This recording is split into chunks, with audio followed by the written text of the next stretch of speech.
All right, so welcome to Y Rush Racing. I'm Charlie Hawkins. I got the James King here to meet with me today, and also we have a special guest in studio. She's off camera, but it's Megan Harris. Megan, welcome. James, what did I call you? The James King. I did call you good. I was like, oh my God, did I just call him Stephen King? No. So the James King. James, welcome. How are you today? Pretty good. How are you? Good. Talk into the microphone. There you go. Here, I'm gonna. Sorry. There we are. I got funky on you. We're gonna get him set up here. There we go. There you go. All right. All right. So you aren't exactly from like locally to Springfield, are you? No, I born and raised in Hot Springs, Arkansas. Hot Springs, Arkansas, and you're not living there currently? No, I'm currently living in Wentzville, Missouri, with the Harrises. Oh, okay.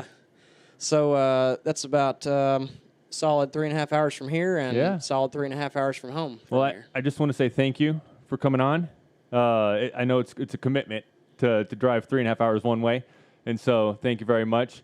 If you guys are out there, let's show some James King here some appreciation. I want to do a few things. First of all, share this video, like this video, do all that stuff. James got some awesome stuff to talk about today. Obviously, if you can see what he's wearing an ISDE shirt.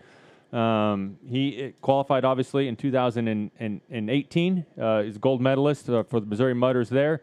And in 2019, he's going back. He wants some more. He just can't get enough of it. And so that's what we're gonna be talking about. And I want as many ears and eyes and whatever to hear what James King has got to say. Oh. Well, Justin, if you want to come down, you are more than welcome to anytime. So I don't ask people because I feel like it's quite a commitment for y'all St. Louis people to be heading this way. Forstell's just right near Wentzville. Oh, it is? Yeah. Oh, okay. Mm-hmm. I had no idea. To me, it's like when I lived in California, people try to tell me what town they're from. I'm like, well, time out.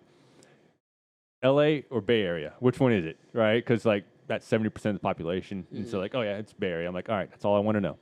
So it's kind of like Forestell. To me, it's probably just St. Louis. I hear Wentzville. I'm like... That's what I say. We're in St. Louis. Like, St. Louis. St. Charles, St. Louis. St. Peter, St. Louis. But no. So anyways, share this. Let people know about it, and we'll get it on. And what I want from you guys is questions, comments, whatever it is for James King. Let's hear them. And then the other thing I haven't mentioned yet is our calling guest there, our special guest is going to be the Ryan Sipes. Yeah, who is also a ISDE guy. He has slightly more cred he is the ISDE guy. Just a slightly more cred than you do. I think you got the titles mixed up. It's the Ryan Sipes. The Ryan Sipes, and we just have James King. That's right. It's more like it. No. So Ryan Sipes, for those of you that may not know, was it the 2015 overall individual champion? So I'm super excited. Of course, he's doing something, General Sipes stuff going on. Not much important right now. Oh, yeah. Yeah. So, no, he is a busy dude. He is doing some awesome stuff. He just got off of a hill climb race this past weekend, and super looking forward to talking to him and seeing what he's got going on. All right. So you, James, first of all, you were not in town last weekend. Where were you? Last weekend, I was in Pennsylvania, north of Pittsburgh a little bit, a town called Clarion, doing a full gas sprint enduro. All right. How'd that go for you? Well, it went pretty decent. Not the results we were looking for, but I know you were planning on talking about it a little bit later, but the weekend before was the hard enduro. Yeah. And started out a little bit slow, still pretty sore, and moving a little weak from that. And it was also pretty wet. Sunday it dried out, and I was pretty loose, and we had a lot better results on the day, but definitely had fun, that's for sure. Yeah. And so what class are you racing in at the full gas? Full gas, we're in the Pro-Am class, which is the class structure in full gas is the Pro 1, Pro 2, and then Pro-Am. Oh, okay. Gotcha. And then, so is there any names that we know that you're racing against, or? So some of the top guys in the Pro-Am class at full gas are people like Billy Schlag, who's famously almost 50 years old and waxing all of us.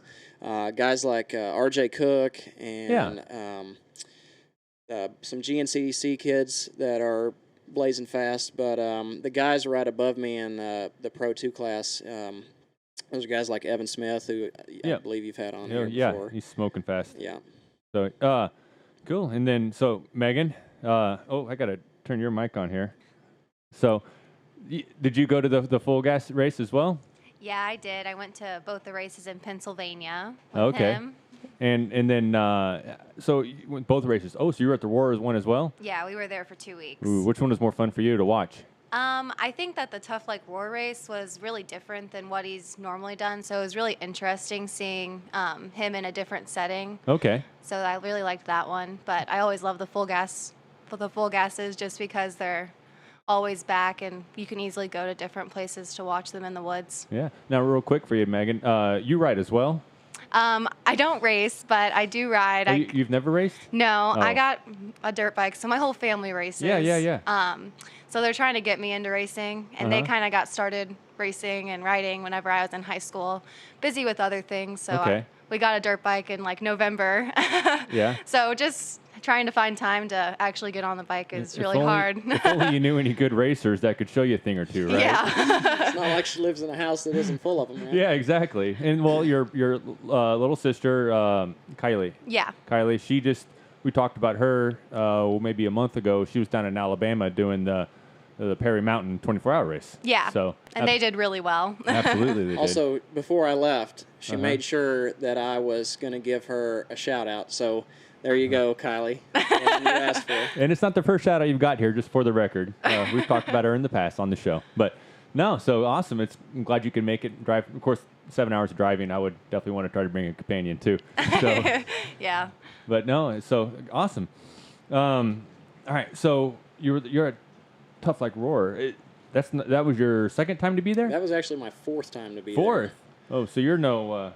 and the race has only been, this was the 5th annual, so I've only missed one of those events. Oh, okay. So you're quite the regular there. That's right. I got an invite from Kenda Tire the year after the first event to go.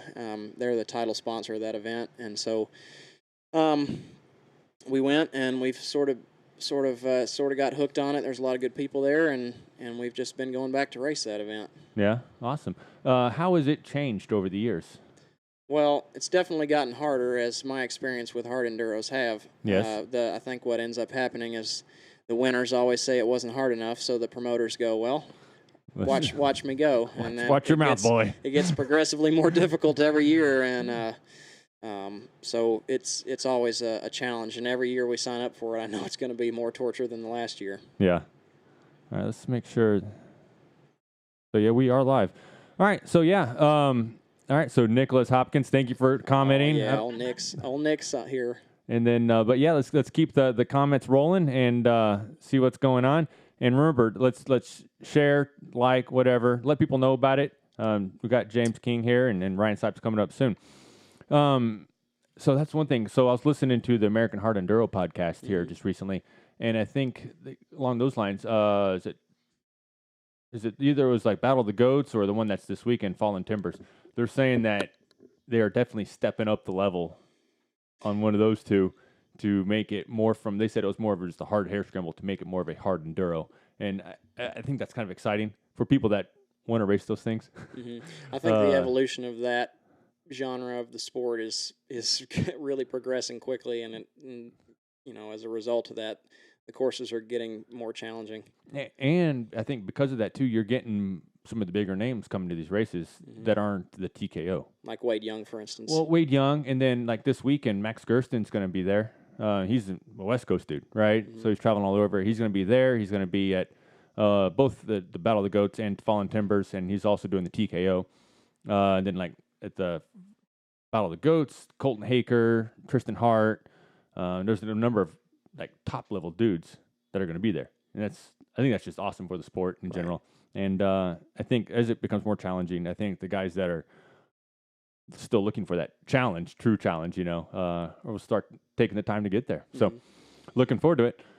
All right. So you've been racing all over the country doing the national enduros. You're currently sitting in 3rd place in AA. That's right. It's behind representing two Missouri boys. So, by the way, that the top 3 in a premier class in a national series are all Marionville Power Sports riders. That's right. Which is pretty awesome. So I say we got, because I've had Noah here last week. Right. I've had Nathan on the show maybe twice now. I can't remember. And then you now. I think that's pretty cool, first of all, to have like the top 3 guys here in my studio. But I say you got the Missouri guys, and you may know, but you're our adopted Missourian, just so you know. Well, you're living in Missouri now, so sure. I guess you are a Missourian. But we say, yeah, and we got our adopted Missourian, James King. So anyway, so we talk about you quite regularly, even when you're not on the show. Because for people that may not know, he was our I believe you were our second guest.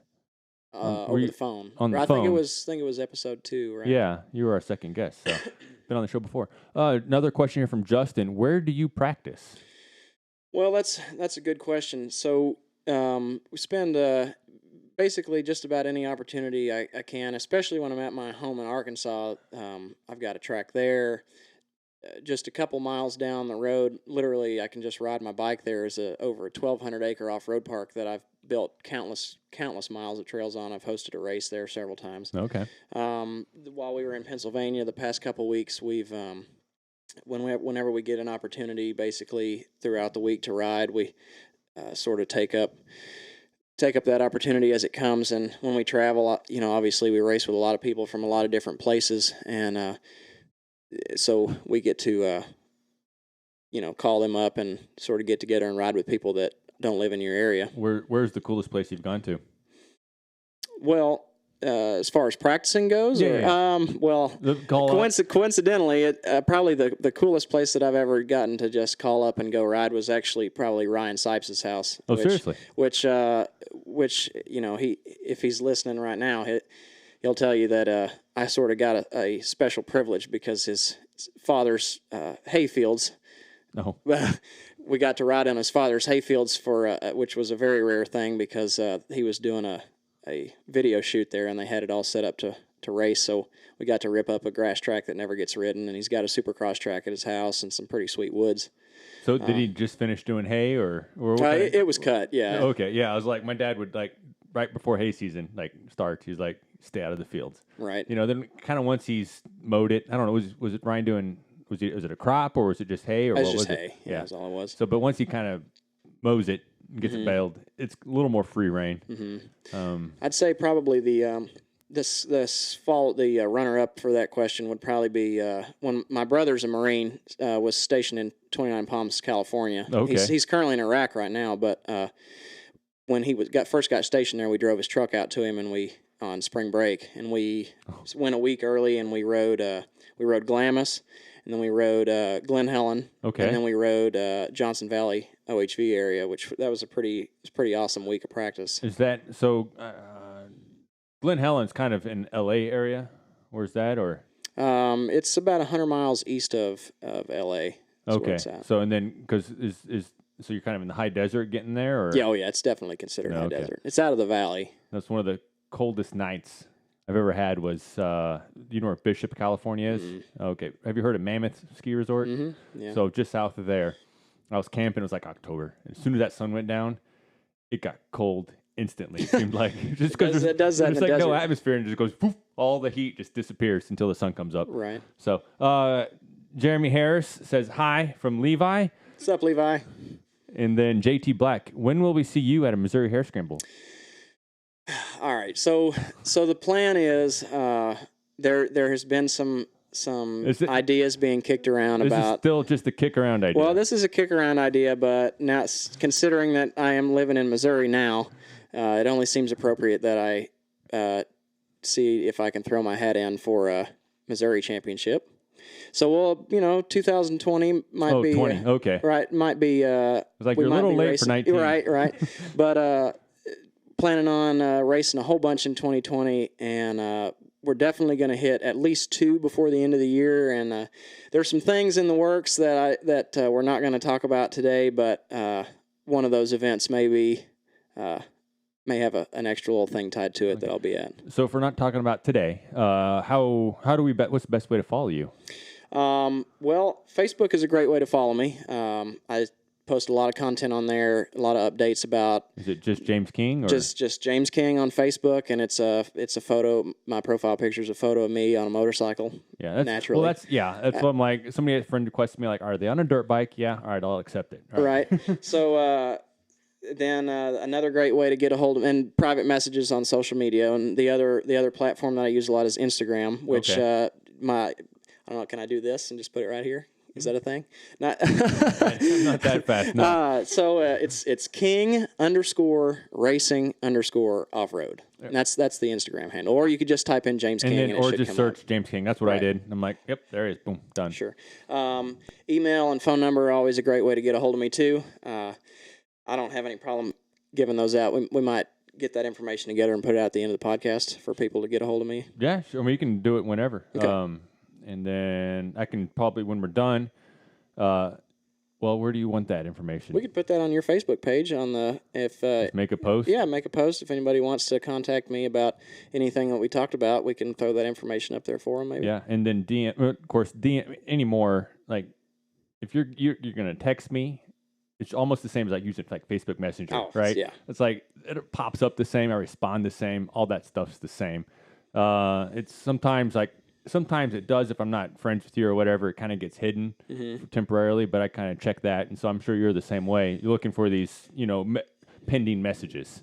So if you're not, James isn't following you or whatever.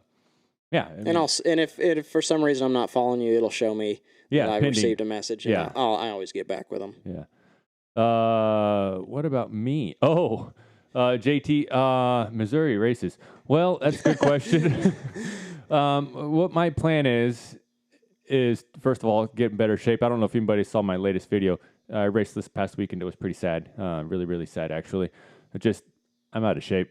I hurt myself back in April. Yeah. And I haven't been on the bike since, until this past weekend, and I just was not ready. Yeah. So, but I'm racing the Blackjacks, and I'm doing the Moore series, primarily. I might, if a wild Hare gets me, I might come out to the, I like going to HHR. I like going there. Some other races I may hit, but Missouri's, I don't really have anything that's penciled in hardcore on the calendar. So Moores and mainly the Blackjacks is really what I'm focusing on this year. So, but yeah. And then also we have Peyton says hey as well. Peyton, that's Nick's oldest daughter. So. Oh, okay. Very cool. So let's see here. ISDE's coming up. Fast. How are you doing preparation-wise? Well, I think what a lot of people aren't aware of is the amount of preparations that go into going to ISDE. Yes. And what to go along with that is, of course, the cost that's associated with it. So simultaneously, while we're preparing the physical things to go overseas and race, we're also trying to raise the money to do so. Yeah.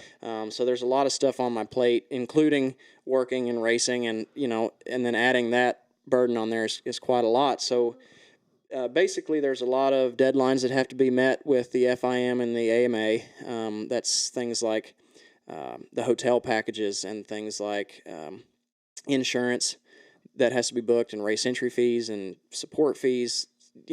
Thousands of dollars worth of fees and deadlines that have to be met.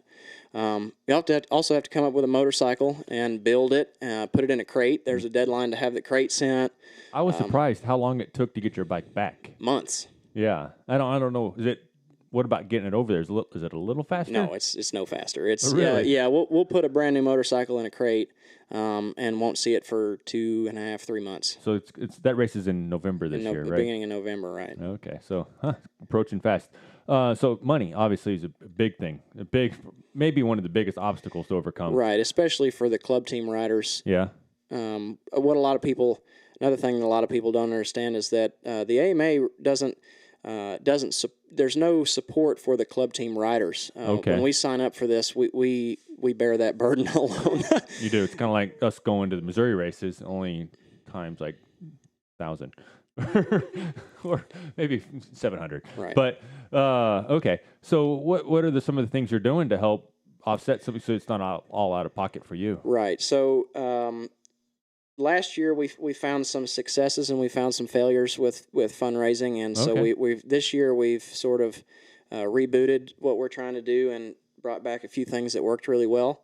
One of those, there's my dad there. So one of the things that we brought back is obviously T-shirts, which we'll talk about in a minute, but things that are rolling right now. We have a jersey raffle, and those I was able to procure some jerseys from some of the top riders around the United States. We got a jersey from Cody Webb, Ryan Sipes, Josh Toth, Stu Baylor, Russell Bobbitt, Casey Martinez, and I have one of my ISDE jerseys from last year. Oh, really? So we can we're gonna raffle those off. So you can buy raffle tickets singularly, or you can buy for $1, or you can buy 6 for $5. Another thing that we're doing... How do I go about doing that? So all you have to do to enter that jersey raffle is contact me or find me in person at any of the events that I'm at. Yeah. Got tickets all the time. I will go back and forth. I'll get the information that I need from you. We'll trade either paper tickets if you're in person, or we'll give you your ticket numbers, and then we're going to draw for the jerseys via a live Facebook show on the September 29th. Yeah.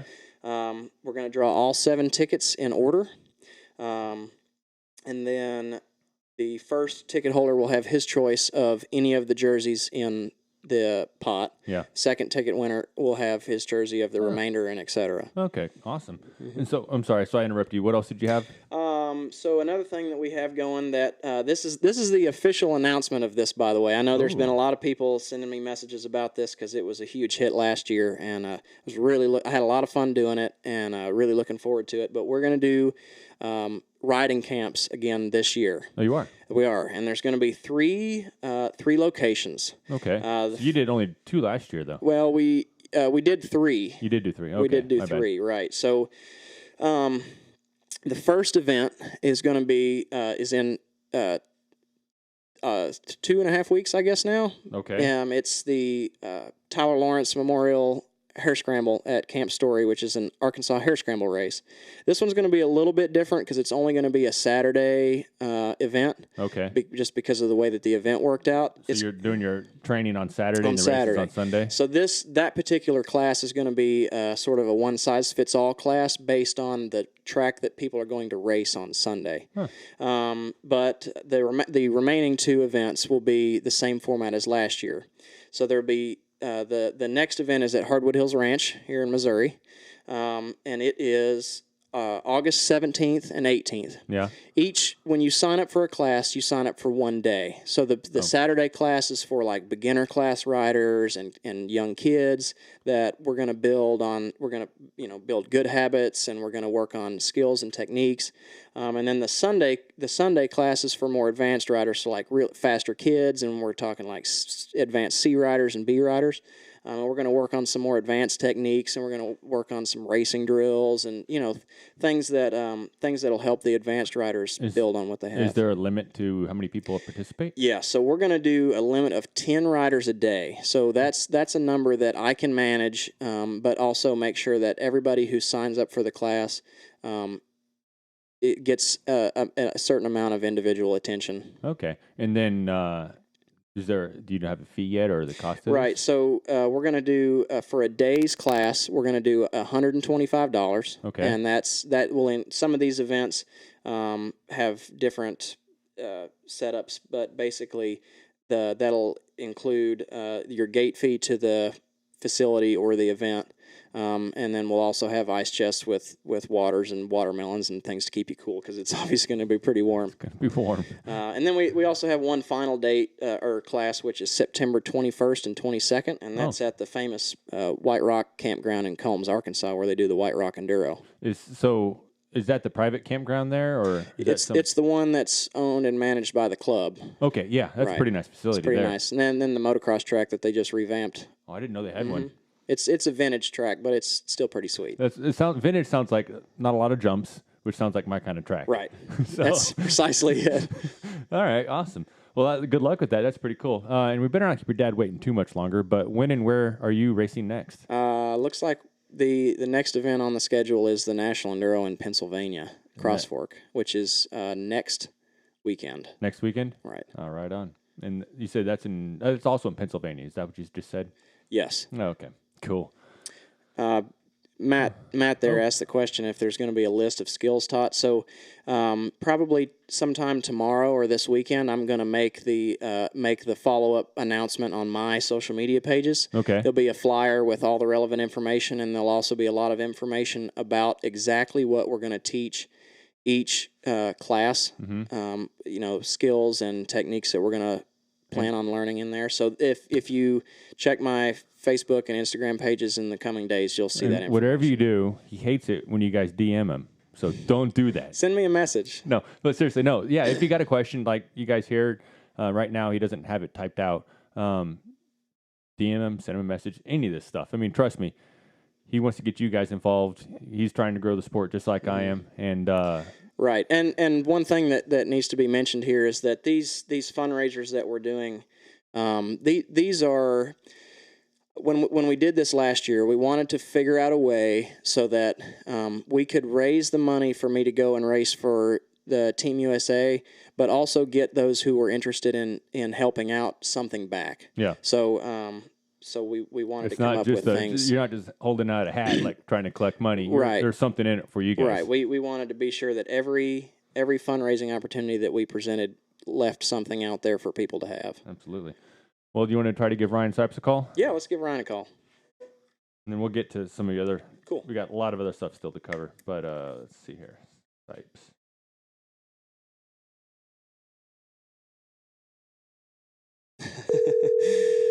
Rodney. Or Lee.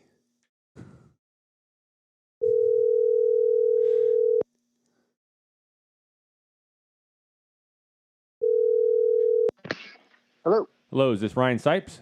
It is. Ryan, this is Charlie Hawkins. I'm here with the James King, and welcome to our show. And yeah, thanks. We've talked about you on the show, but we'll go ahead and say it again. This is Ryan Sipes, who is the Red Bull Leatt KTM rider, and you are just Mr. All-Around this year. So how are you doing today? I'm doing good. I'll be honest, I'm wore out. Oh, no. I got a little bit of a break from the back-to-back races, so this is kind of when I can kick my training up a notch and wear myself out a little bit more, you know, what you need to do from time to time. So I had a long day, and it is crazy hot here. But other than that, I'm doing good. Yeah, somebody turned the thermostat. We're down in southwest Missouri, and somebody turned the thermostat up here as well. I'm not liking it too much. It's crazy. And so you live in what, northern Kentucky? Is that right? Yes, sir. All right. So okay, so I try to think like Ryan Sipes, and so many different things come to mind. First and foremost, you were motocross, supercross for how many years did you race professionally doing that, Ryan? It's either 9 or 10 full years. I don't know. It's been a long time, but I started, my first full pro year was 05, and my last full one was 13. Okay. So I think it's 9 years, something like that. All right. And then, James, you can kick in at any time if you want to. Oh, I was reading the comments on here. Oh, we got some comments. First of all, somebody thinks James King. We got Megan Harris here as well, and somebody got Megan confused with James somehow. I don't get it. But, and then says, hey, Lee, James, I hear he can ride a sick Willie. So. Well, it's not as sick as you would think, but. Okay. So Ryan, for you, you've been having a heck of a 2019, but really you doing both, like all these different events, isn't really new to 2019. You've been doing this for a number of years now. I mean, you were doing flat track last year, right? Yeah, last year was the first year that I did more than just GNCC and motocross. Last year I did the flat track and like the 125 race and straight rhythm and some stuff, and then basically I don't know, it was kind of a crazy idea some people understood, some people really didn't get it. I thought last year went really good, and Red Bull did too. So they called me up and said, "We think your idea is cool, and we want to, take it to another level." Ryan, every time the conversation comes, your name comes up in a conversation, I always describe you as the most versatile rider that has ever thrown a leg over a motorcycle these days. Well, thanks, man. And it's pretty impressive to see how you can switch disciplines so quickly and so effortlessly, and still be a champion in many of them. It's not as effortless as it looks. There's a lot of I don't know it. That kind of, I know you've heard it. You're a good enough rider and you've ridden along enough that you kind of, when you go racing, you don't think, right? You just kind of react, or that's what you're told. I've got to do a little bit more thinking this year than I ever have, really, just because whatever weekend it might be, I might be doing something totally different than I did the weekend before. So just for example, like I go to the flat track and the first 2 or 3 practices, even sometime into the heat race, I'm still sticking my leg out like I'm on a motocross track. And that's not what you're supposed to do on a flat track, and on a flat track, you sit on top of the bike a lot compared to moto, where you're kind of leaning with the bike, because you have ruts and all that. And, so same thing. It's an adjustment period. Every time I go to do something else, it's like, oh yeah, that's how I do this. I kind of forgot for a minute. Let me, employ that. Yeah. So Ryan, you did a hill climb this past weekend. Was that your first hill climb? Yeah. Yeah. So I saw the video you shared prior to, and I don't remember seeing you do it necessarily, but they're like scrubbing jumps, because it's not just a straight up hill climb. It's like this little short motocross section before you go up the hill climb. Were you scrubbing at all with your bike that you had? Not too much. It was more like just kind of soaking it up. I learned the day before was, the night before, I flew up on Friday, and Friday night I got to go to this kid, Casey Pater. He has like a practice hill, and it's, maybe a fifth as tall as the real hill, but he's got like a couple, they call them breaks, or they're basically like, it's like you cut a road across halfway through. So you kind of have a jump and then, a flat spot and then going up. And so I was trying to figure it out, like, how do you hit those without, you can't launch it, because you launch into the hill and then you have no speed. So yeah. I tried scrubbing it, and that wasn't working out for me. Just, I thought it was going to be weird because of the extended swing arm. That was my question. Yeah. It was more that when you scrub, and on a motocross track, it doesn't matter as much, because you're not relying on your forward drive quite as much on a motocross track. If you land a little bit sideways, it's okay. On a hill, if you get a little bit sideways, you're losing bike lengths. So I found that night, I'm glad I got to go practice. Logan Zapala is like the number one guy in the hill climb scene right now. And he took me out and he's like, yeah, sometimes you just have to kind of soak it up so you don't get sideways. So that was one thing I had to learn, that scrubbing it didn't work for me anyway. That caused me to get sideways. And if you're sideways, you're not going straight. You're losing time. So. Okay. Hey, Ryan, why don't tell us a little bit about your experience with ISD, especially your winning overall win that you achieved. Yeah, man, ISD is cool. It's one of my favorite events. I did it, the first time was in 2013. I did it I was coming out of motocross supercross, and my friend, I've known Taylor Robert for a while now, and he recommended that. He thought I would be good at it, and I'd never done any off-road. Went over on a club team and did well. I think I was one crash away from probably winning the club overall. But anyway, 2014, my son was born that week, so I didn't get to go. But 15 went back, and that's after 2 full years of GNCC and some national enduro experience and stuff. And 2015 was a good year for me. I mean, overall, I got my first podiums in GNCC, and I got a bunch of them, and did pretty good in motocross too, and was just kind of firing on all cylinders that year, and especially right around that time. Slovakia was super cool. The culture over there was not super foreign. Like the food was pretty good. Like you could eat all the local food, and the town we stayed in was really cool. And the course, the tests were, I thought they were fun. I mean, I did well in them, so it's easy to say that when you win them. But hang on one sec.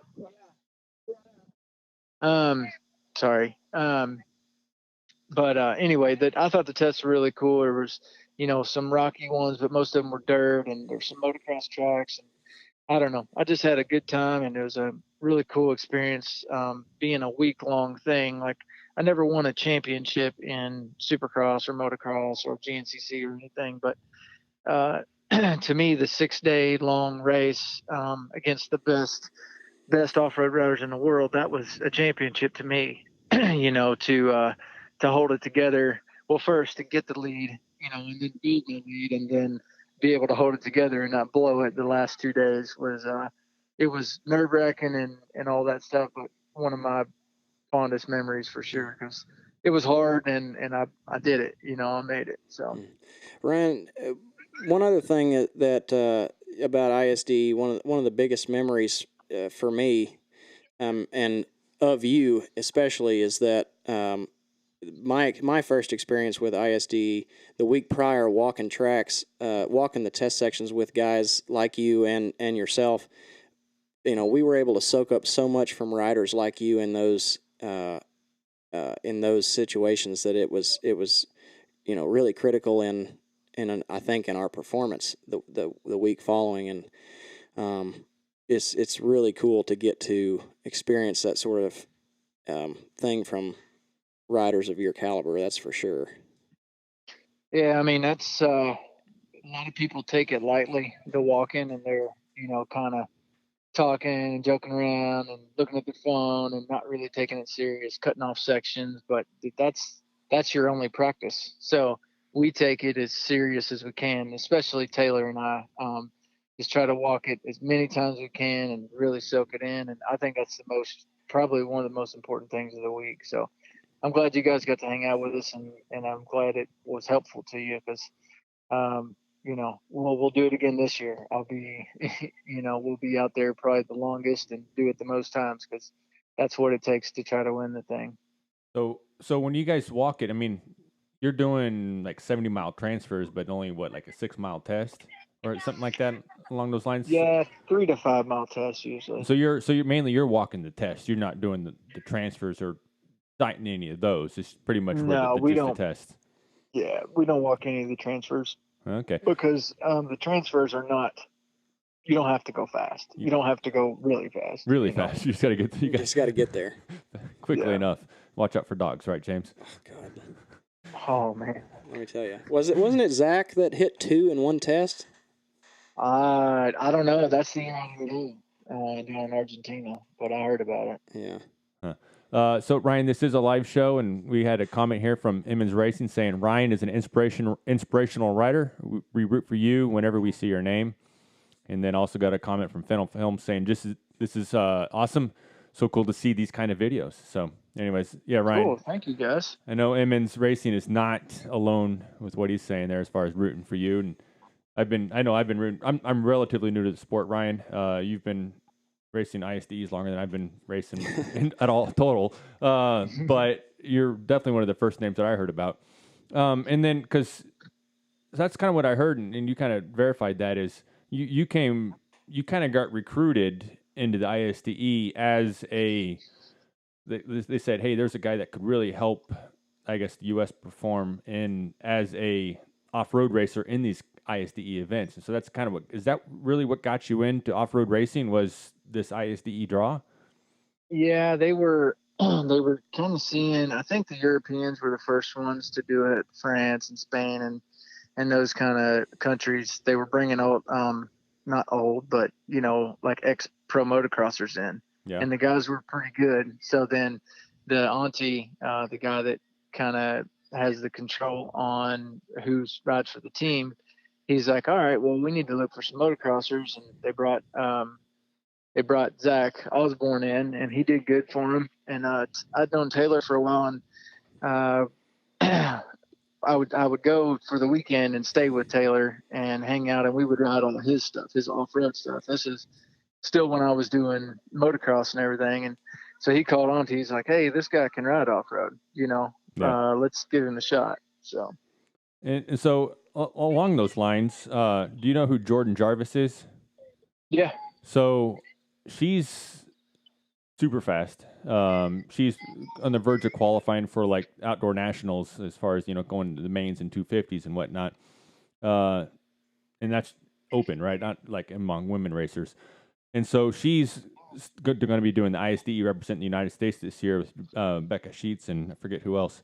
Obviously she's not listening to this show or probably never will. But for somebody that's like that, what would you say that is something that, like some kind of advice you would give to a motocross racer going to the ISDE? Stop riding motocross. No, not really. I mean, she's got her own thing to worry about, but I had no problem going my first year in 2013. I had no problem going fast where it was, kind of easy to go fast. I mean, that doesn't make sense. Or doesn't sound right, but for a woods guy, it was like that was the sketchy part for them. For me, as a motocrosser, a motocrosser only, that was the only section I felt good in because I could hold it wide open. Yeah. On the tight wood stuff or rocky or anything technical, I was like, this is terrible. I got to slow down, and suspension's not right. So I would say to her or anyone else that's kind of just a motocrosser to try to work on that technical stuff, get a trials bike, work on that stuff the most, because your motocross speed will still be there. Did you say trials? Oh, dude, trials are so helpful. So you've ridden a trials bike? Yeah, I got 2 of them. I have 2 of them. Interesting. I bought them when I was still racing Supercross, and it's so helpful. Just because, think about balancing on anything. If you're going fast, it's super easy. Mm-hmm. If you slow down, it's really hard to balance. So on motocross, it's like, how do I go through this section? I'll just hit it wide open and it'll be fine. In the woods, there's a rock there, and then a log right after that, and then a turn with a tree on the inside, all the stuff, so you can't go fast. So then the rut is 100 feet long, so you have to have balance without speed.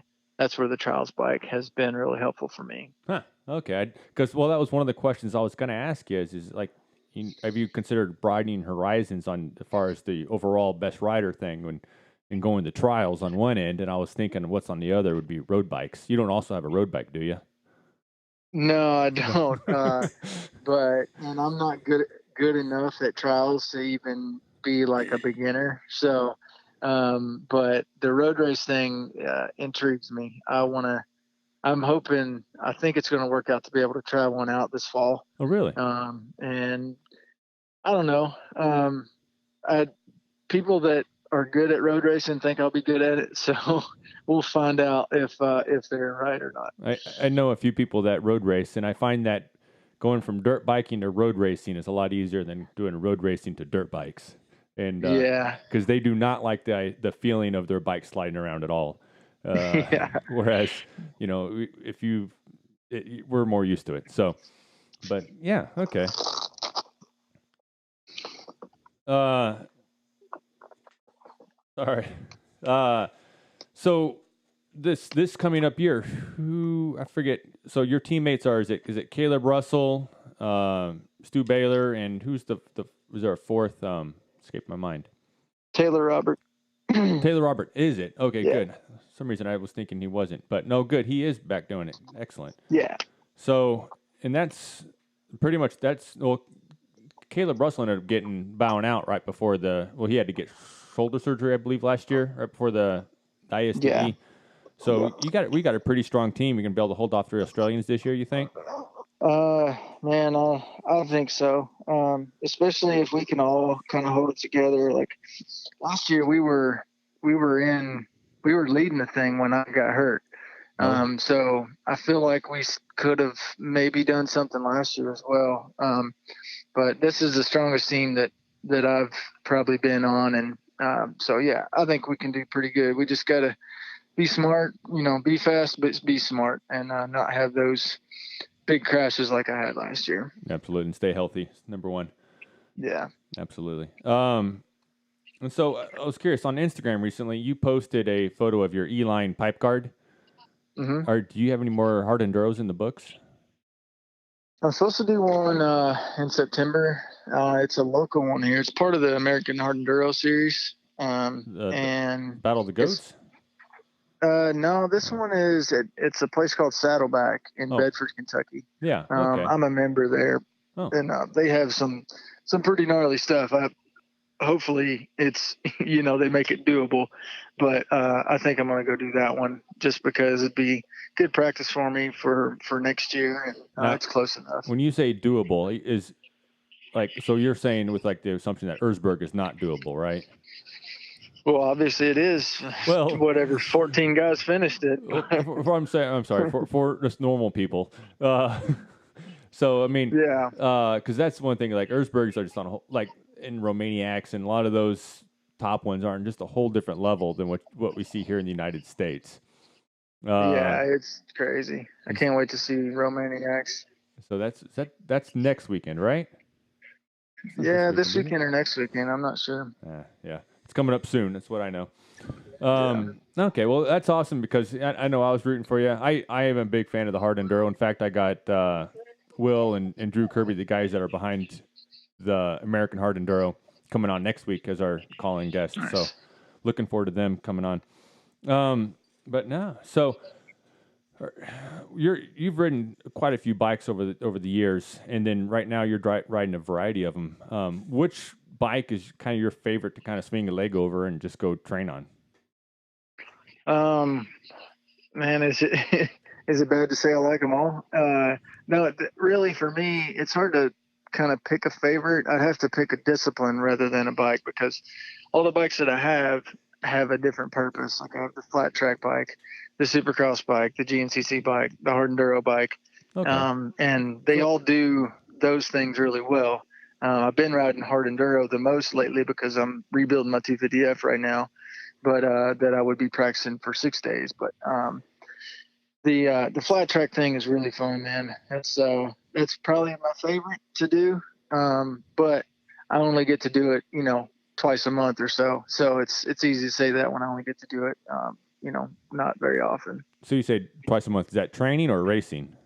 No, practicing on it. I've built a flat track at my place, but we've been on a drought here for like 3 weeks, and I got to have rain before I can finish this thing. So as of right now, or in the past, I've had to go down to JD Beach's or Hayden Gillam's house in Owensboro, which is a hour and a half drive, and they don't ride every day. They ride once a week, and then if it rains, we miss it. So it's just I don't get to ride as much as I would like.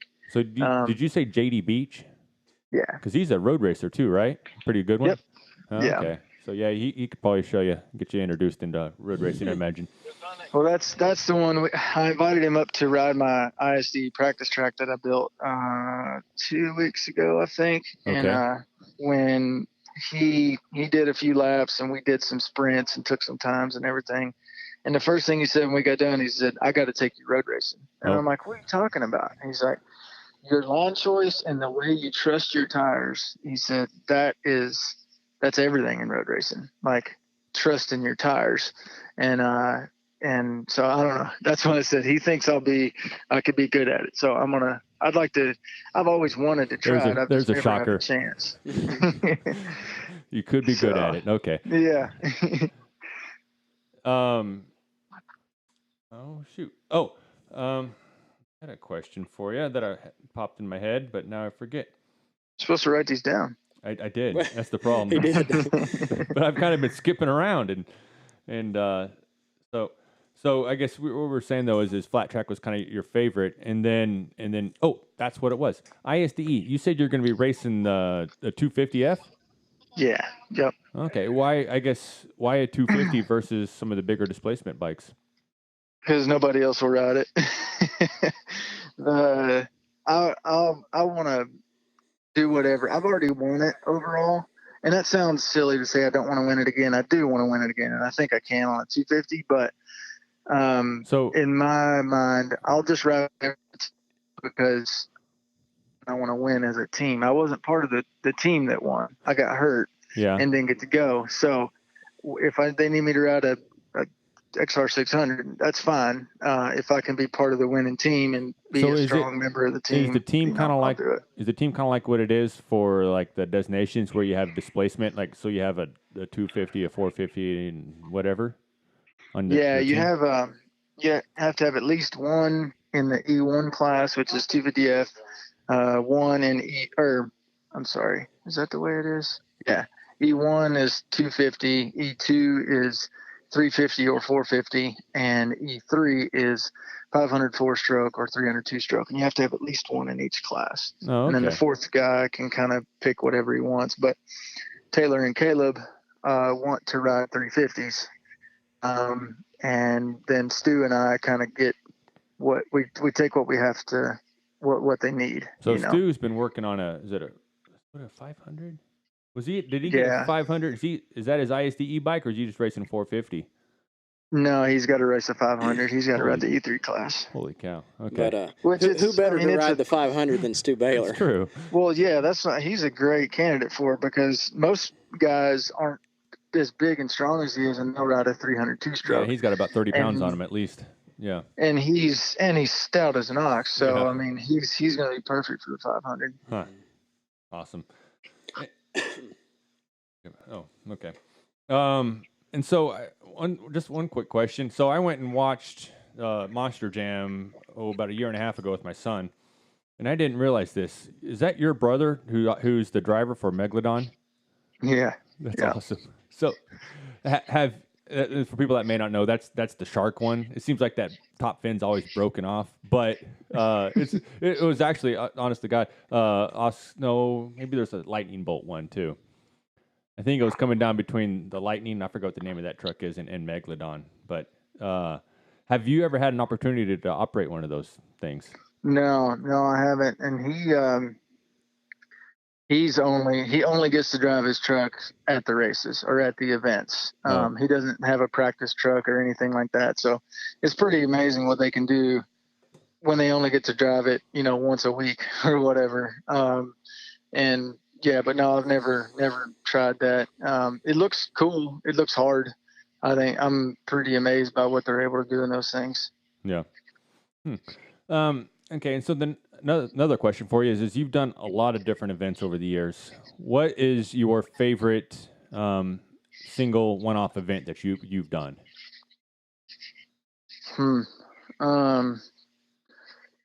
Man. The format of Sprint Enduro or ISDE, kind of the same thing. That's my favorite type of racing. Yeah. Just the intensity that you have to have, but also you have to be perfect. You have to be like so close to the edge, but don't just dip a toe over it. That's just cool to me. That's that intensity that like, oh crap, I'm almost crashed. I didn't. That kind of like keeps me that makes me feel alive. So I like that. I loved practicing again for Supercross this year and racing those Supercrosses. I hadn't done it in so long, and it was just Supercross. It's so fun to practice, and the tracks are really cool and piecing the lines together and everything. So that's fun. Like I said, the flat track thing is, I always have a smile on my face when I'm doing that. It's just a cool sport that I never got to do, until last year, and then I like it a lot. Yeah, for the flat track racing, some of them, they're not just circle tracks. There'll be turns where they put these kind of like half jumps in, right? Yeah, and that's the only kind I do. There's 4 different kinds. There's mile, which is crazy. They're doing over 100 mile an hour. I don't want any part of that. And there's half mile, which is still crazy fast. There's short track, which is just a third of a mile oval, and then the TT those are the only ones I do are the TTs. They have at least one right hand corner and a jump, some kind of jump. Okay. So, but it's never a double or anything. It's just a single usually. Yeah, it's like kind of like just almost like a hump. With your background and as much skill as you have, are you kind of like James Stewart out there, just doing things just totally wild and revolutionary, and they're like trying to like figure out like how do we do that, or the only thing like that was I wheelied the jump at Sturgis last year, and I didn't think much of it. It was pretty easy, but everybody was wigging out like, oh my, how did you do that? You're changing the game. Like, I was just really the jump. Like, it wasn't that big a deal. But it's just they don't practice on jumps. I grew up a motocrosser, so if that was on a motocross track, we'd wheelie it every lap. Really? Okay. So I just looked at it a different way. But then at the same time, I'm out there riding it like it's moto half the time because that's my instinct to stick my leg straight out and to, be leaning with the bike and not on top of it. And so half the time I'm doing it wrong. And JD basically is my flat track riding coach. He's taught me everything I know about it. And even when I won the race, he was like, you got to get on top of the bike more. I'm like, all right, dude, well, I won. So, but that don't mean that it's right. I won, but I was still doing it wrong. So it's always kind of a work in progress. Absolutely. And so do you see more people wheeling jumps now, or? I don't know. Funny story this year at Springfield, which I should have won. I was fastest guy all day and crashed out of the main, but they have a pretty steep jump there, and everybody was kind of launching it, but there was no downside. When you landed, you bounced, and so I'm like, this is dumb. I'm going to stay low on this thing and get back on the ground. And I was making a bike length or two every time I did it on guys. And then Jesse Janish, the guy that ended up winning the race after I crashed, he was scrubbing, trying to like turn it down off of that. And he's, posting stuff like, thanks for raising the game or whatever. So, I don't know. It's just, like I said, I'd look at it through a different lens. Absolutely. Than they do because I'm a motocrosser. Awesome. And then before you go, that's what I wanted to ask you. Custom outfitters, so the trailers. I saw it on episode 1 of General Sipes. Are you able to fit all your bikes in there, first of all? I could. If I had to, I could fit all of them in there. Yeah, and I have the smallest one. But the way they're just open and kind of all the seats fold up and everything, you can fit so much stuff in there. Yeah. Matt Van Dyke is a friend of the show, and I was like, oh, I know that trailer. Whenever I saw it on the TV and down here on my bicycle pedaling away, and so I was like, I thought that was pretty cool. No, he's awesome, and the trailers are great, man. They are. I like it. I even lived in my trailer for basically 2 months, getting ready for Supercross, and for if it was a family living in there, my trailer's probably too small because I only have the 20-foot, but for just me, it was perfect, man. I loved it. It was, just ride all day and come in and watch some TV and go sleep. It was great. Awesome. And then, so Ryan, what's the best way to keep up with you and your racing? Is it Facebook, Instagram? What do you got?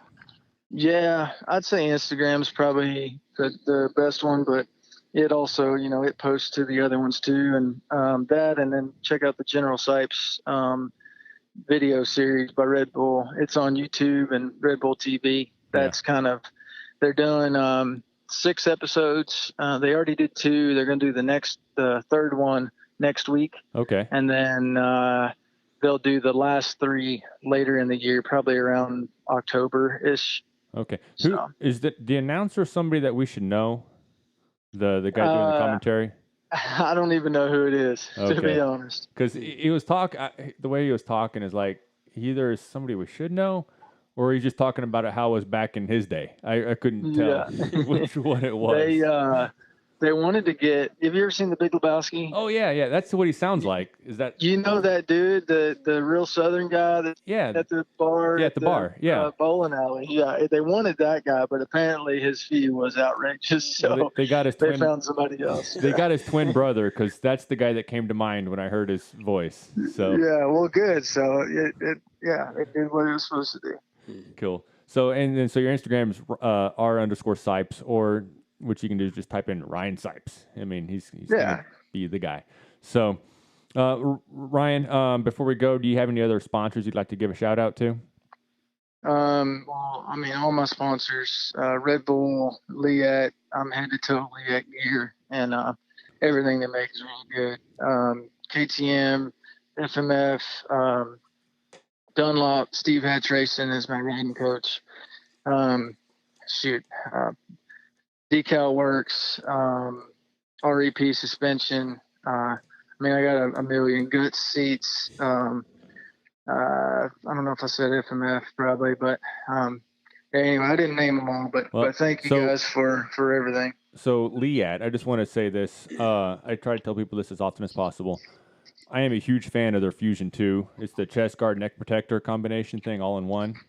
Yeah. I tell people though, if you need your jersey on the outside, it's maybe not the best because it's hard to you can't fit it under your jersey or fit your jersey over it. But man, I love that thing. It's awesome. That is I do not ride without that for sure. So yeah, the Leatt Fusion 2.0. Then I bought for my son the 3.0. That's for the youth version, and you see that all over the place. People have that youth one is just kind of unanimous with youth racing, I think, but not as many adults have the 2.0. But yeah, the 3.0, I think it's what he's got. It's what my son rides. He's 4, and he's got it, and it's great. But my setup is the I forget what it's called, but it's the under protector, and that thing's it's awesome, man. I always wear it over chest protector, over the jersey. Okay. And this year I was like, I'm gonna try this under thing, and you can't even tell. And I was always afraid of looking like a football player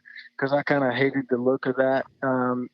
Guys that would wear them under, but it doesn't make it that much difference. Like, it still looks good, and then it hooks into my neck brace. Yeah. So my neck brace stays put, and I think I've got finally the good setup, and so they got boots coming out.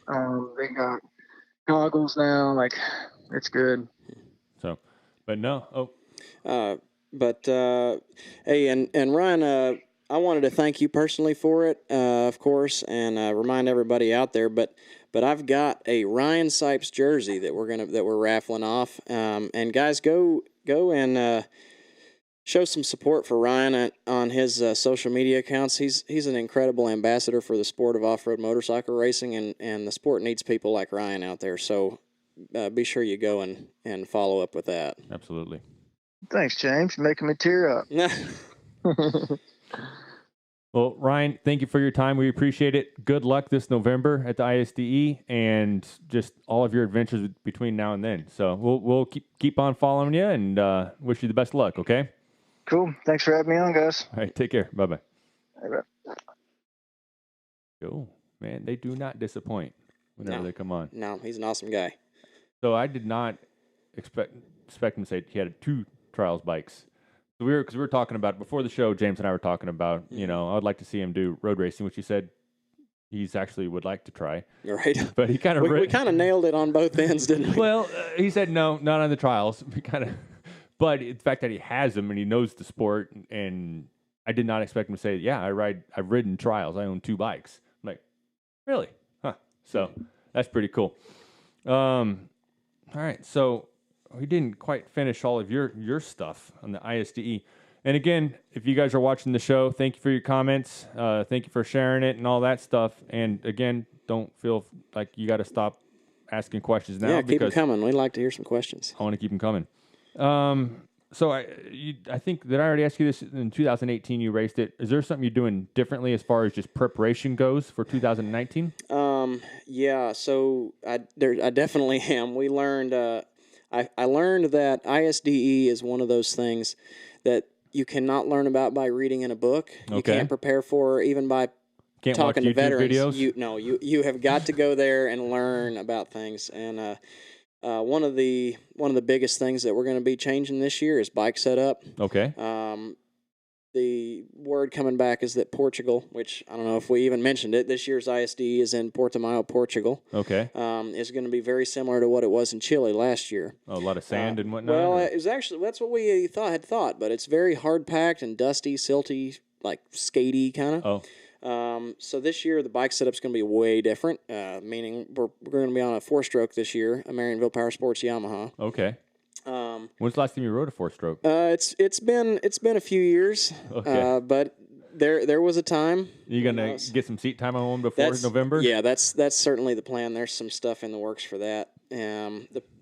So anyway, bike setup is one of the big things that we're going to be changing. And then my mentality going into the event this year is vastly different, I think, too. The same goal in mind, obviously, which is finishing and then following that up with a gold medal. That would be. And for people that may not know, a gold medal is top 10% of the total time of the leader in your class. Okay. So basically, after 6 consecutive days of racing, your total time has to be within 10% of the leader, which is a tough margin to meet. Where were you at this last year? Do you know?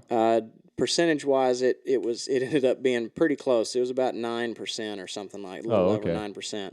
But it's definitely something that is difficult to achieve. But so the mindset going in is a little bit different. We got the same goals, but the plan is now that I have a little bit of experience with what's going on, the way we enter each day is going to be different, and just knowing how to progress through the event, because mentally 6 days, 200 miles a day takes a pretty hefty toll on you. So when you're there, it's not just you. No, I believe both your parents were there with you last year. My dad was last year. Your dad was. What does that look like for this year? So this year the plan is for my dad and Megan to be there for the whole experience, which is a little over 2 weeks. And then Nick Hopkins, who is watching, is going to come out for race week, and all 3 of them are going to volunteer to help with the U.S. ISDE team. Okay. So that'll include things like helping run the remote checks and run the pits, and just be sure everything's organized and babysit us for a week and a half. So Megan, have you been to Europe before? I have not been to Europe. No. How's your Portuguese? Very good. It is. Yep. Give us a little sample of that. I'm not ready yet. No. So you actually know Portuguese, though? No, I was just kidding. Oh, okay. I know nothing. Oh, okay. You can be like, how's your sign language, you know? Yeah. So we went to Ecuador a number of years ago, my wife and I, and this is just for a vacation, right? We ended up going to the Galapagos Islands and whatnot. And my wife she ate everything. I mean, she's like, salad, yeah. They had these like fruit juices, you know, like fresh fruits they would make juices out of. Julie's like, yes. And I'm like, is it boiled? You know? Well, the good is thing... that fresh salad? No, thank you. I don't want any of that stuff. I was like, if it's cooked, I'll eat it. If it's not, I don't want Forget ice. it. I don't want ice in my water, you know, all this stuff. Uh-huh. So she ends up vomiting everywhere, you know? And so we go to the pharmacy, though, and I'm like, I point to her, and I'm like, stomach bad, and then I'm like, and then I'm like puking, like with the hand symbols. It was all, and he's like, you know, and he sells us like 3 pills. It was quite an experience, but you know, taking medications from someone who doesn't see. Yeah, he got the gist. Like, she's over here looking terrible, and I'm like upset stomach, so, you know, miming, and then like vomit, and I think he pretty well understood Pretty well got it. and it worked out, and yeah. So I mean, just work on your sign language, you'll be fine. Yeah, talk with your hands a lot. Yeah. The good thing is that the food at the team hotel, they have it's supposed to be an American base, so that those that don't have quite the advanced palate can still eat comfortably. Well, it's not just the advanced for me. I don't know how Portugal, I've never been there, is, but you know, some places have different biomes than what our gut is used to. Mm-hmm. So Ecuador is definitely different. Yeah. So I imagine Argentina or Chile was probably more of the, like, you want to be a little more strict about your diet as far as what you're putting in yourself. Well, I'm not a picky person at all. Yeah. And anytime I travel, I'm kind of the belief that, you know, if I'm going to go somewhere, I want to experience what they experience. So we anything that we could try that was local or... I would not do fresh just because I'm like, my time here is too short, and I don't want to be spending a day thrown up in my toilet. bed. Yeah. You know, so anyways. So also your dad, we can follow up on this now. Yeah. T-shirts. Let's... Yeah, so Charlie's going to pull up an image here. So I was the final T-shirt design will be out next week. But since we're here and we've already kind of been announcing some things for the first time, I wanted to go ahead and pull up this image here that you see. This image is going to be the backbone of our T-shirts this year. I had this artwork done from a guy who does this for a living. And so just for people that can't see it, that are listening on the podcast, it's a photo rendering. So this is a photo of you, right? That's been rendered, and it looks like somebody hand drew it. To be almost, it looks very hand drawn. It looks real, but almost cartoonish at the same time. I really fell in love with that photo, and we wanted to make it the back of the T-shirt. And it's a photo of me in South America at ISDE last year during the race, wearing the ISD jersey and the famous blue skunk stripe helmet. Yep. So there'll obviously be a lot added to that shirt, but like I said, we wanted to go ahead and release that now. Along the bottom, another way that folks can get involved to help raise money to help me get to Europe this year to race for the team is obviously to buy these T-shirts. They're going to be $25 a piece, or $27 for 2 and 3XL. Okay. But another thing associated with the T-shirts is that we are going to do some, like we did last year, we're going to do some sponsorship opportunities. Oh, right on. If you'd like to put your organization or business's logo on the bottom of the T-shirt, just give me a shout, send me a message, whatever, and we can make that happen. Just for reference, last year we sold over 450 T-shirts, and that sponsorship will include the spot on the T-shirt as well as a mention in all of our ISDE social media posts, and it also comes with one of these T-shirts. So you get something back from that, and it certainly helps us go a long way. Absolutely. But anyway, that's the T-shirt this year is what the backbone's going to look like. And then the front, you said up on the left chest, they'll kind of there'll be the ISDE the ISDE team logo, as well as my name and a little bit of artwork on the front there. And then the FIM official logo for this year's race in Portugal on the right sleeve. Okay, awesome. So that's pretty sweet. And so kind of recap then. You have the raffle going on right now. Mm-hmm. You can message you at any time. In fact, I'm gonna say, hey, hold on, let me get my wallet before you walk out of here. Get you one of those jerseys. Well, hopefully, fingers crossed, right? And so you got that. You have the 3 training things. You got that classes, August 3rd, August 17th and 18th, and September 21st and 22nd. Right. And then others still to be announced. And the T-shirts, of course. The T-shirts, yeah. And then there's one more thing that we're holding back on. We're waiting on some information on that, but it's going to be a fun one. Finally, on the T-shirts, the way that we're going to do it is that I'll read that in a second. The way that we're gonna do that is this year we have an online ordering platform that we came up with. So now instead of going over the phone and things being written down, you can actually go. You can actually click a link, fill out all your information online, select your order sizes, and do it that way and submit your order. We're going to do a pre-order process, so the print date will be announced and there'll be a period of time to order. So that means that whether you want a youth small for your baby kid or you want a 4XL for a real man, then you can be sure that you get it. Okay. So that, again, then it'd be following James King, probably on Facebook and Instagram is a great way to see that, yeah. And then one way to really help James is when you do see that come along, hit that share button. Helps a lot. And so it takes it from 300 people seeing it to like 30,000 potentially. Well, I'm gonna shamelessly I'll say this, but and also of course I'll be humbly accepting any donations unrelated to any of this. The fact of the matter is, man, is that to go. I don't have any problems mentioning this, but for a single club team rider to go to an ISDE, it costs between $20,000 and $30,000 for the one event.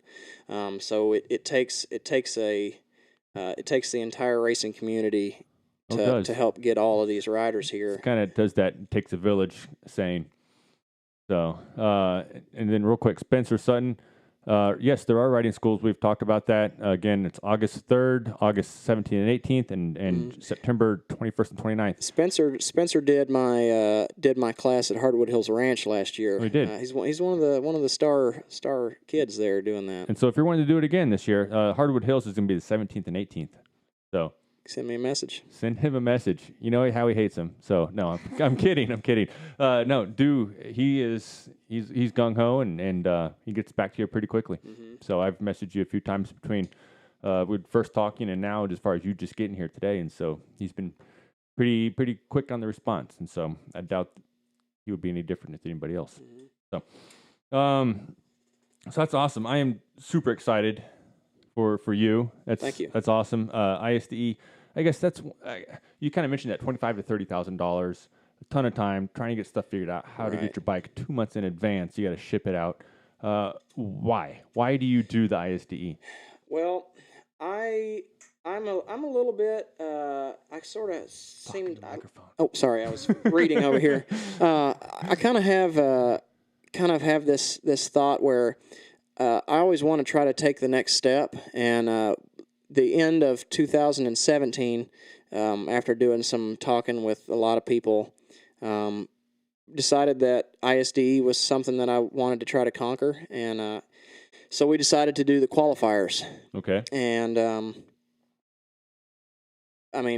completely unexpectedly, I qualified, tied for first from the East, and so we went, and it's one of those things where you're so. Did you do it with the intention of hopefully going? Oh, absolutely. Okay. I mean, I so it's not like me where I went to the 100-miler and I was stupid enough to actually qualify for the night race. Yeah, and I'm like, well, crap. Right. Well, we definitely went to the qualifiers with the intent of going. Oh, okay. But the mystery was whether or not we were going to be fast enough to qualify. Okay. And so we ended up qualifying, which was a bit of a shock. And then we realized really quickly how much work and effort and stress was going to go into the next few months to get ready for it. Over the past year, I've said that the most stressful and most difficult part about ISD was preparing for ISD. I could see that.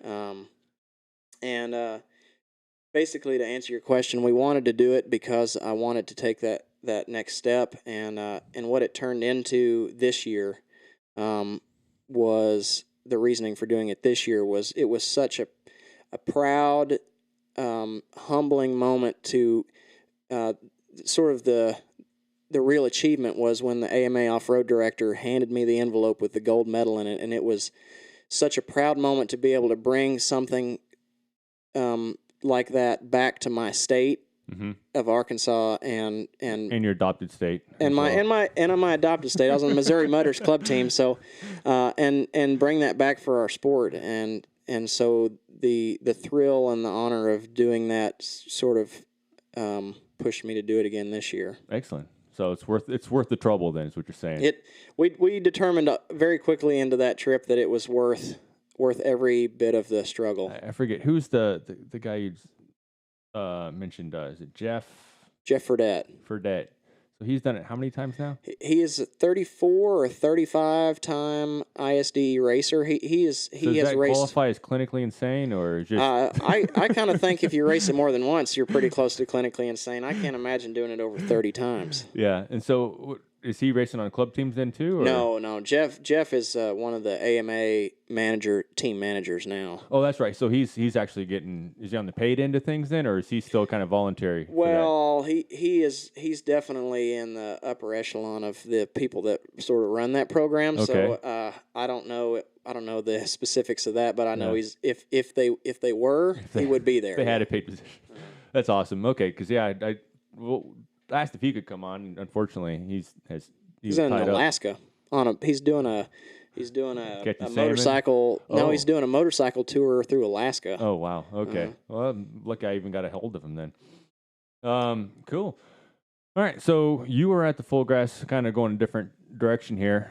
Full Grass Sprint Enduro this past weekend. I was surprised. No, I wasn't. Caleb Russell won. Were you How much did that? It's I hate to say that it's not surprising because the competition, Thad and Josh especially, those guys are on a level that is so far above everybody else that it's somehow, though, in GNCCs and basically every series that he's raced, Caleb has this gift to be a closer. He'd be an awesome baseball player. He'd be an awesome closer. He's just mentally tough. He just has a gift of finishing them out. So I hate to say that it's not surprising, but it's become a thing. Yes, yeah, it is. Tell you what, do you follow Stu Baylor at all? Oh yeah. I get a kick out of their friendly rivalry. That they've been having lately. Yeah, and it's almost refreshing to see. Well, for me, I always knew Stu Baylor had the personality, right? And what I get a really big kick out of is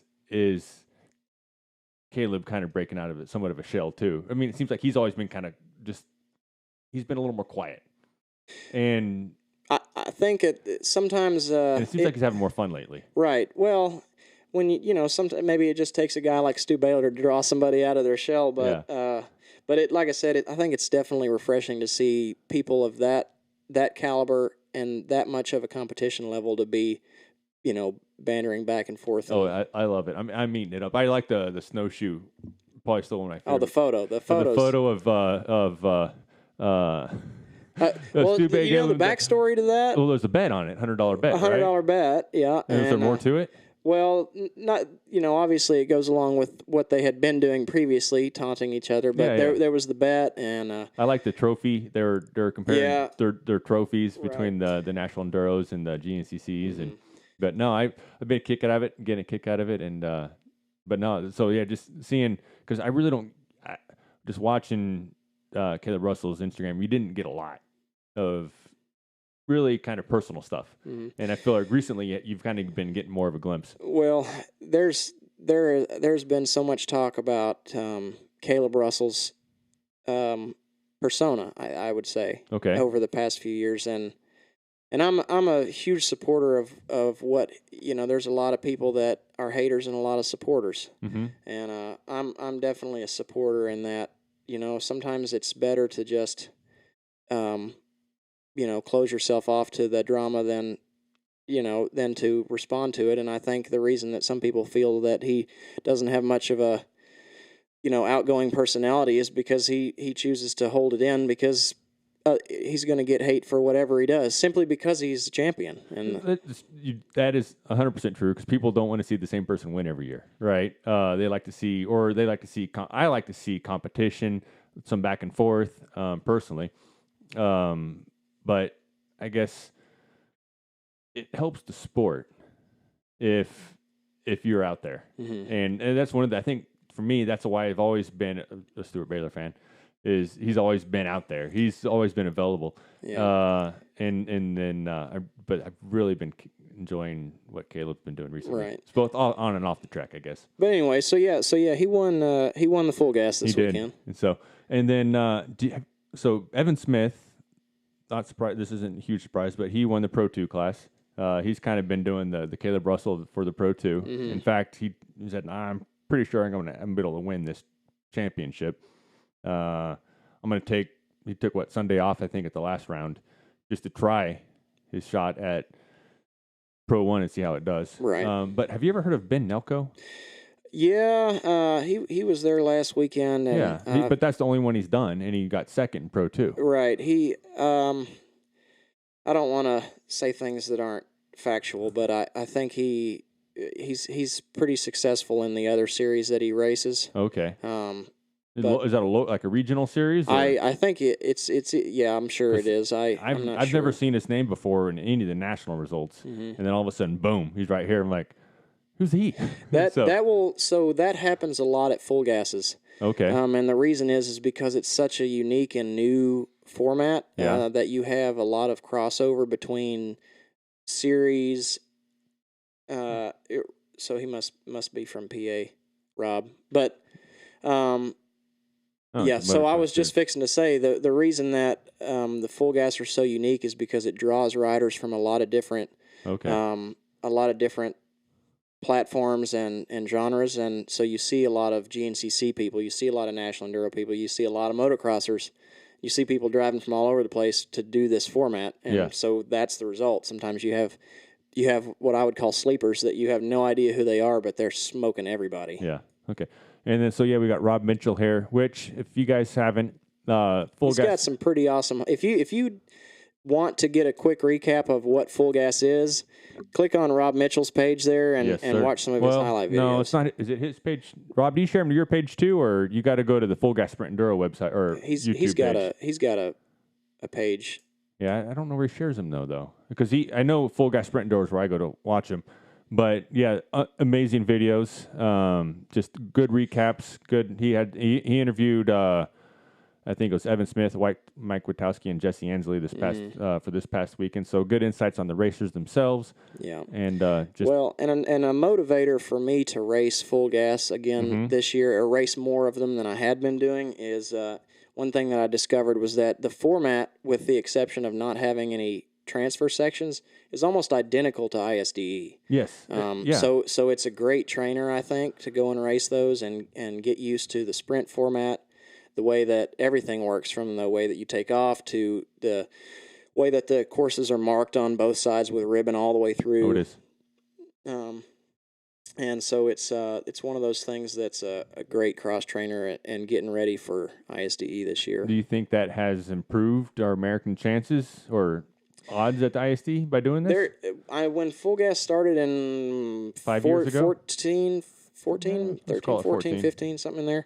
I remember there being a lot of talk about it being a huge aid in helping the USA build their team, because the Europeans are so dominant at ISD, I think, because that format is what they run all the time. So I think it's great that we now have some place to, become acclimated to that format. Kind of hone that skill a bit. Mm-hmm. Excellent. And then also Becca Sheets was the winner of the ISD, which we've had on this show. So, fortunately, Taylor Jones and Mackenzie. Did Mackenzie hurt herself too? Mackenzie destroyed her foot, and Taylor destroyed her hand. I saw her hand. Like, do not go on Instagram if you're queasy at all, and look up Taylor Jones's Instagram page. I was like, oh my God, how is this not like, how they do that thing where they kind of like blur the picture out and like, this is sensitive material here. That's Taylor needs that on her Instagram. Mackenzie's is worse. So she has it on. I haven't seen that. Is it on? It's on her Instagram page. It's pretty gnarly. If you got a weak stomach, you don't want to look at it. Okay, well, I got to go look at that now. Yeah. So that's not good for the Australian team, is it? Well, they'll be ready by. You think so? By November? Oh yeah, Taylor's almost healed, and the thing, what's crazy is that these girls can put the smoke on anybody. Yes. And even if they weren't ready, they'd go out there and they'd race through the pain, and they would dominate. It's pretty crazy to see how they are so fast. It's ridiculous. But I'm really kind of curious to see, because I think Becca Sheets is going to the ISD. You want to say, and then this Jordan Jarvis girl, right? And I didn't recall the other two names, or know who they were. But I was like, I'm kind of excited to see how Jordan Jarvis does, because I've seen, Becca Sheets, this really good competitor with, it's kind of fun watching Mackenzie, Taylor, and Becca, like, who's going to come out on top this weekend. Right. And then we kind of throw this Jordan girl in there too, and I'm like, this could be kind of interesting to kind of watch on a daily basis. So from afar, you guys get to see it up close and personal. Yeah. Super excited for you guys. And then, so this weekend, are you racing anywhere this weekend? No. It is one of those rarities where we now have. It's one of the rarities where we now have a weekend off, and gonna spend this weekend recovering from the past couple weeks of pretty intense racing. I was gonna say, there is a somewhat local race. Yeah, I had considered going, but I'm gonna do a bike ride and just stretch my legs a little bit and get ready for the National Enduro next weekend. Okay. How far are you going? Do you have a plan yet? I think the plan is the loop that I have been doing is from Wentzville. It's about 25 miles or so, a pretty quick ride for the afternoon. But we'll see how it turns out. There's a lot of country roads up there. You just go till you're tired and turn around. Yeah, I'm hoping this Saturday morning I'm going to get in like 30 to 40. Since I hurt myself, I've been really enjoying the road biking a lot more. Oh, yeah, Rob mentioned there, if you want to look up some more nasty Instagram posts, go to Russell Bobbitt's. I guess. Yeah. Well, his isn't. Which I have a Russell Bobbitt jersey to give away as well. There's just too much blood to really see the full extent of Russell's face.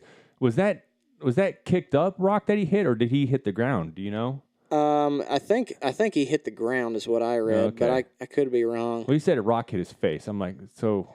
So Russ is one of those guys that this year he's really been one to watch out for at the National Enduros. He won the first round, right? And I think that he definitely. Yeah. Oh yeah, there it is. I think that he definitely could. He'll hit the ground. He'll be one of those ones that would race through the pain too, but there's a certain amount of pain that. No, he's not racing next weekend. Is he not racing? There's no way. He's getting the reconstruction. He's getting all the cheekbones or can he hand that? Orbital sockets, whatever it is. So it said as a result, as a result, it came away with a massive contusion, multiple orbital fractures, and a fractured C2 vertebrae. So no, he is not racing next weekend. Yeah, I wouldn't say so. But you want to know what my bet is I'm betting Grant. So he has been coming off of shoulder surgery, and he has. Let me think here. Is it? But he the won, National Enduros. Yeah, he has been getting. He's kind of doing that thing with Noah Clark has been doing with the National Enduros, which is just every race. He's getting faster and faster. And Grant was, by the time that his arms were falling out of his shoulder sockets at the ISTE. Put his own shoulder back in place. That's crazy stuff. And he was just so fast at the end of last year. Mm-hmm. And then he kind of had to reset a bit after the shoulder surgeries. But man, he is tearing it up, and I'm looking forward to it. Yeah. Well, that's my bet on the win for the Rattlesnake and for the win. For the win, and then I'm thinking Stu will be right behind him. Okay. Less than a minute.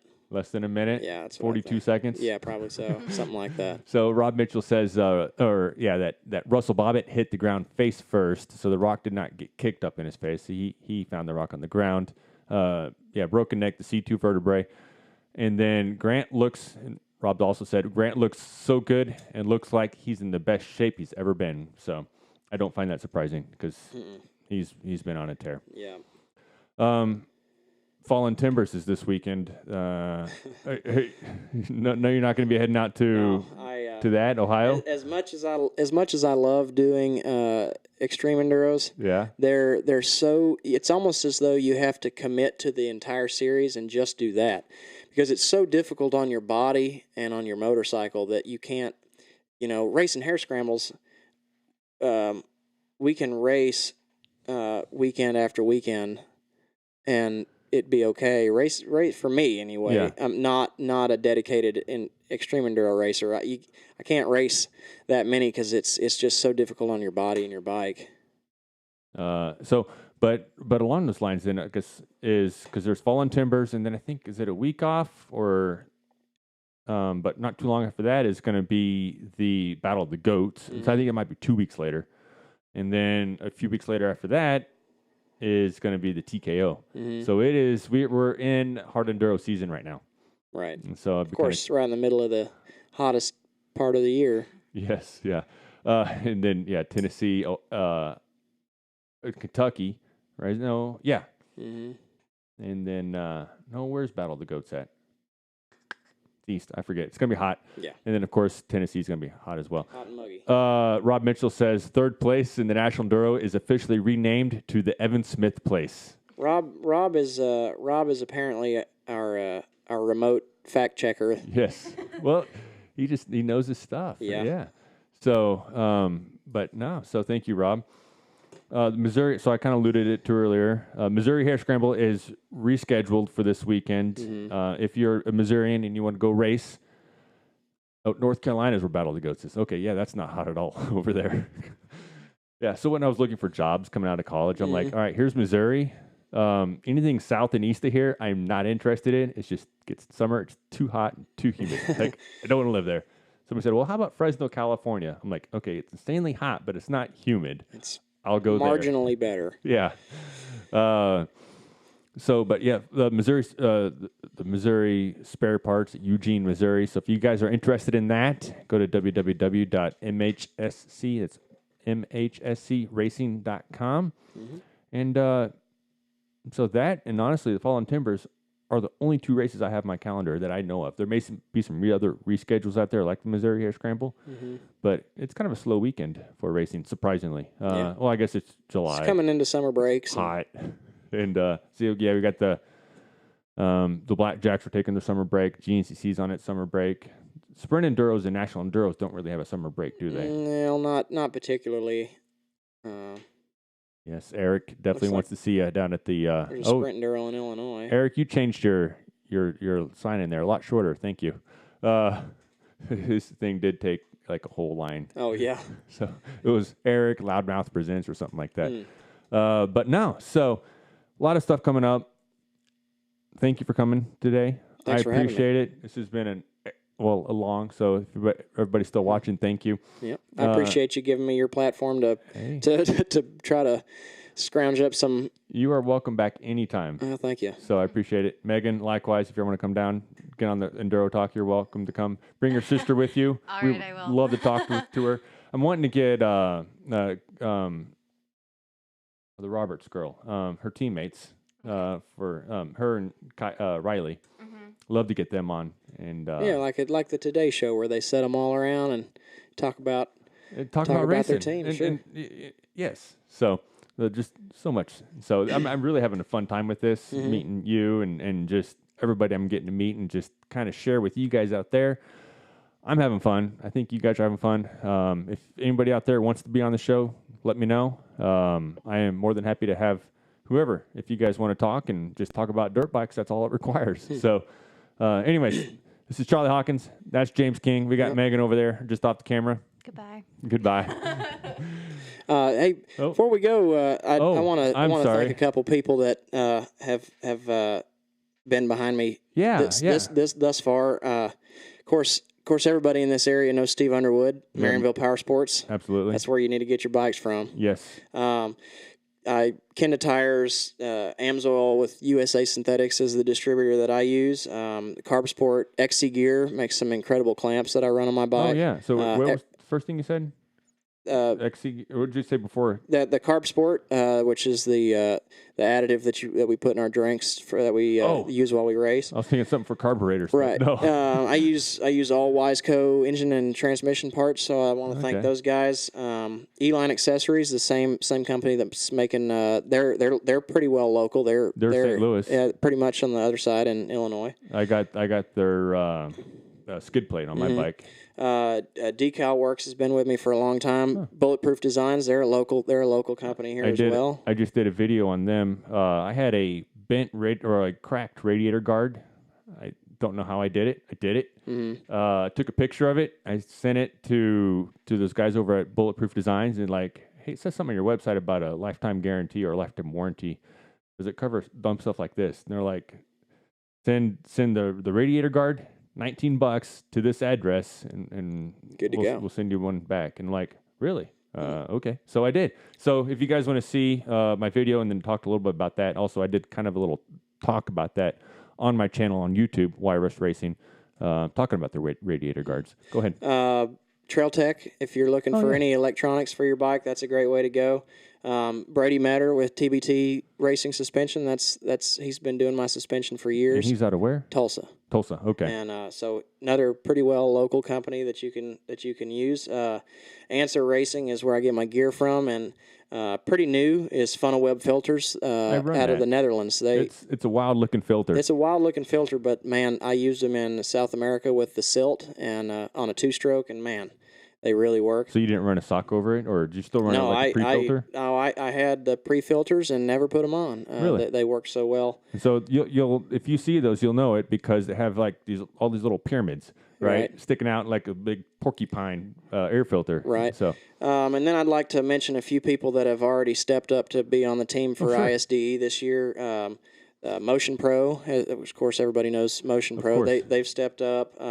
The Roar Reading Off-Road Riders have decided we've teamed up for this ISD experience. Right on. Harris Automotive and Tire, of course, they helped me a lot more than just ISDE. So I got to say big thanks to Jeremy and Amanda. And then LaFontaine's Custom Paints. He's going to be doing my ISD helmet this year, custom painting that.